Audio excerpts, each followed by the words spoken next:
Hello বন্ধুরা, কেমন আছেন সবাইকে সুপ্রভাত জানিয়ে আজকে ব্লগটা শুরু করছি। আমি তো খুব ভালো আছি, আর আপনারা কে কেমন আছেন অবশ্যই কমেন্ট করে জানাবেন। তো যাই হোক, সকালের সমস্ত কাজ আমার করা হয়ে গেছে, আর আমি আজকে সকাল সকাল স্নান করে নিয়েছি। সকাল সকাল স্নান করে ঠাকুর পূজা করব। আর আমি আজকে যেহেতু অনেক সকালে ঘুম থেকে উঠেছিলাম, তাই আমাদের গাছে সমস্ত ফুল ছিল। আসলে সবাই যদি ঘুমিয়ে থাকে, সবাই মানে যারা রাস্তা হাঁটতে আসে তারা না ফুলগুলো সব তুলে নিয়ে চলে যায়, কিন্তু আজকে যেহেতু আমি জেগেছিলাম, লোকে দেখছিল, ওই জন্য আমাদের গাছে ফুলগুলো কেউ তোলেনি। আজকে লাল সাদা অনেক ফুল পেয়ে গেছি, আমার তো খুব মজা হচ্ছিল। আসলে ফুল বেশি হলে আমার খুব মজা হয়, আর আমি তো একটু অল্প ফুল দিয়ে পূজা করতে পারি না, অনেক ফুল দিয়ে পূজা করি। তো ওই জন্য আমাদের গাছে যদি ফুল না থাকে, আমি আমাদের এলাকার সমস্ত গাছ থেকে ফুল তুলে নিয়ে আসি। কেউ বকে না আমাকে, কারণ সবাই তো সকালের দিকে ফুল তোলে, আর আমি তো একটু বেলা করে স্নান করেই ফুল তুলি। তো যাই হোক, ঠাকুর পুজো আমার করা হয়ে গেছে। সকাল সকাল আজকে মা চাও বানিয়ে দিয়েছে। চায়ের প্যাকেট দুটো আমি অনেক দিন আগে কিনে এনেছিলাম, কিন্তু সময়ের অভাবে বানানো হয়নি আর খাওয়াও হয়নি। তো আগের দিন বিকালে আমি মাকে বলছিলাম, মা তুমি যখন আছো একটু চাও বানাও। ঘুমোতে ঘুমোতে বললাম চাও বানাও।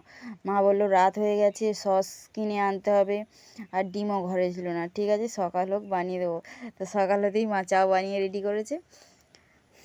সকালবেলা মা ঘুম থেকে উঠেই দোকান থেকে গিয়ে চাও বলছি, সরি, চাও তো আমি কিনেছিলাম। ডিম আর সস নিয়ে এসেছিলো, এনে মা চাও বানিয়েছিল। তো স্নান করে ঠাকুর পূজা দিয়েই আমি চাউটা খেয়ে নিচ্ছি। আমরা মানে 4 ভাই বোন হতে পারি, কিন্তু একবার বললেই হয়, আমার মা বাবা সমস্ত খাবার অ্যারেঞ্জ করে। এত বড় হয়ে গেছি তবুও এটা বলতেই হবে যে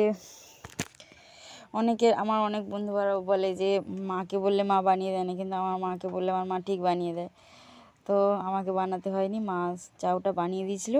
চাউটা খেতে খুব ভালো হয়েছিল। বাবাকে 1 প্লেট রেডি করে দিলাম, সস দিয়ে, টমেটো দিয়ে, মানে শসা কুচিও দিয়ে।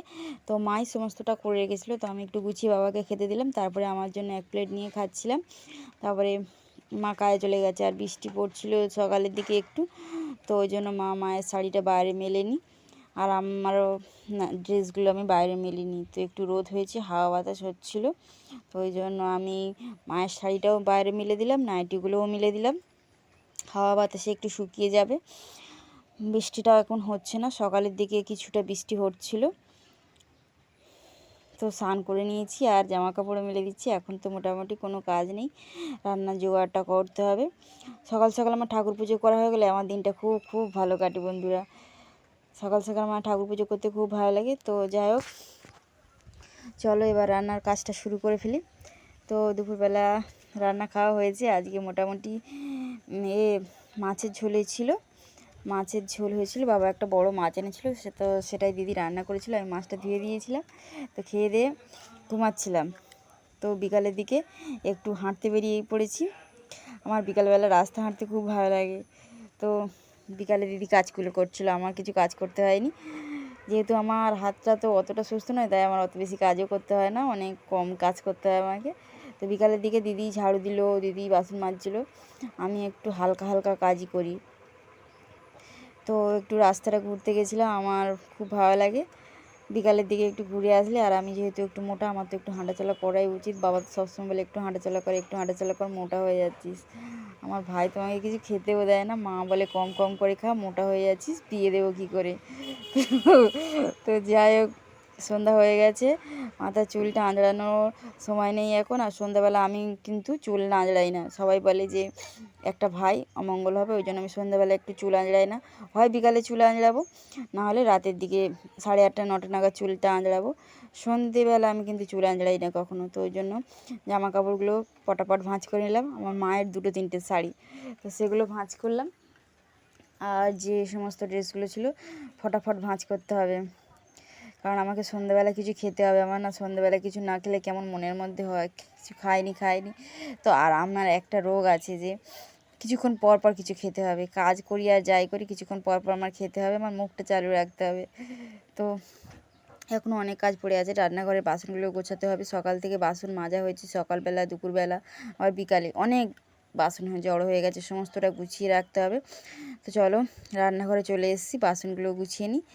জামা কাপড়গুলো গোছানো হয়ে গেছে, এবার বাসনগুলো ফটাফট গুছিয়ে নিই। কিছু একটা খেতে হবে আমাকে, দেখতে হবে কি খাবার আছে। আমার একটা খাবার খুব ভালো লাগে, মুড়ি তরকারি। মুড়ি তরকারি খেতে আমার খুব ভালো লাগে, আর মুড়ি মাখাটাও আমার খুব ভালো লাগে।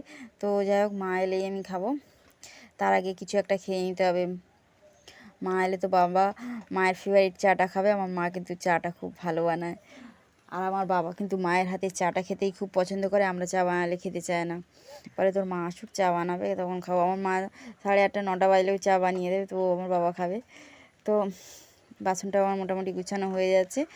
বাসনটা গুছানো হয়ে গেলেই ছোটো দিদি না অনেক পেয়ারা দিয়ে গেছিলো, তো সেগুলো পড়ে আছে। বিকালের দিকে একটা খেয়েছিলাম, কেউ খায়নি সারাদিন, ভাবছি সেটাই খাবো।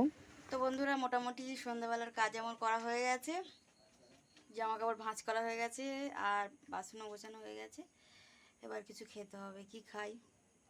এখনও মা বাড়ি আসেনি, তো কিছু খেতে ভালো লাগছে না। ও বেলা ছোটো দিদা অনেক পেয়ারা দিয়ে গেছিলো, তো বেলা থেকে খাই খাই করে আর খাওয়াটার সময় হয়নি। তো সে পেয়ারাগুলো দেখি কেটে নুন দিয়ে ভালো করে খাবো। মা আসার আগে খেয়ে নিই, না হলে মা তো আবার বকাতে বলে বেশি নুন খেয়ে নিচ্ছি আমি। তো চলো একটু পেয়ারা খেয়ে নিই। আর এদিকে দেখুন বন্ধুরা, আমার দিদি ট্রিপড নেয়নি, টুল টেবিল যা পাবে তার উপরে ভিডিও করতে শুরু করবে। আমি এই টুলটা কিনেছিলাম বসার জন্য, আর ওই টুলটা দিয়ে ও ভিডিও করছে। ট্রিপড কিনেছে, কিন্তু ট্রিপড দিয়ে ভিডিও করতে তো পারে না, ট্রিপড দিয়ে ভিডিও করবে না, ও হাতে ধরবে, এদিক ওদিক করবে, লোককে বলবে নিজে ট্রিপড কিনেছে, আর ওই ট্রিপড দিয়ে আমি ভিডিও করি। তো এখন তো 10টা 15 বেজে গেছে, আর এখন দিদি সবে একটা খাবার বানিয়ে এনেছে, আবার ভিডিও করছে বলে আমার দিকে কেমন তাকাচ্ছে, রেগে যাচ্ছে আমার উপরে। আজকে দিদি একটা সুজির পকোড়া বানিয়েছে, খেতে খুব ভালো হয়েছে, খেয়ে দেখবো। তরকারি এইদিকে ফুটছে, আর এই ভাতের থালা নিয়ে নিয়েছি, চলুন এবার ভাতটা বেড়ে নিই, খেতে হবে। 10:30 বাজছে।